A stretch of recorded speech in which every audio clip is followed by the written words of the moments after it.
देखिए, जो आज सुबह में यूएस ने ईरान के 3 या 4 न्यूक्लियर साइट्स पर जो अटैक किया है वो इंटरनेशनल लॉ का वायलेशन है, यूनाइटेड नेशन चार्टर का वायलेशन है, एनपीटी का वायलेशन है और ख़ुद यूनाइटेड स्टेट्स का जो संविधान है, आइन है, कॉन्स्टिट्यूशन है, उसका वायलेशन है। क्योंकि उनका संविधान आइन ये कहता है कि बग़ैर उनके कांग्रेशनल परमिशन के कोई उनका मुल्क, उनका देश जंग नहीं कर सकता।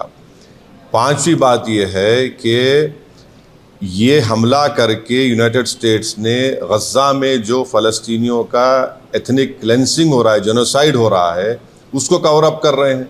और इज़राइल जिसके पास 700-800 न्यूक्लियर वॉरहेड है, जो एनपीटी को साइन नहीं किया, जो आईएईए के इंस्पेक्टर्स को अलाउ नहीं करता, उस पर कोई बात ही नहीं कर रहा है। और छठी बात यह है कि मेरी बात लिख के रख लीजिए कि 5-10 साल में ईरान 90% यूरेनियम का एनरिचमेंट करेगा, 90% करेगा। अब नहीं रोक सकते ईरान को। अब ईरान एनपीटी से निकल जाएगा और एनरिचमेंट करेगा। और साथ ही साथ उसका ये असर होगा आज की बॉम्बिंग के बाद कि जितने उस देश में, जितने अरब ममालिक बोलिए, मुस्लिम कंट्रीज़ बोलिए, जो उस खित्ते में है, वो सब लोग अब फैसला करेंगे कि हमको इज़राइल के ब्लैकमेलिंग से, इज़राइल की हेजेमनी से बचने के लिए हमको अब न्यूक्लियर वेपन्स बनाना पड़ेगा। वो भी आप नहीं रोक पाएंगे। और अमेरिका के इंटेलिजेंस ने खुद कह दिया कि अब ईरान के पास कुछ नहीं है।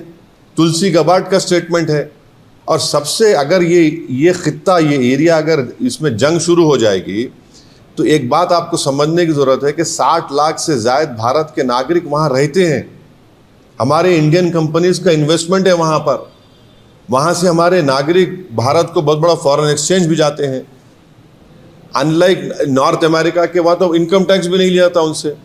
और आखिरी बात यह है कि क्या पाकिस्तान इसीलिए ट्रंप के लिए नोबेल पीस प्राइज़ का डिमांड कर रहा था कि पूरा उस खित्ते में जंग शुरू हो जाए?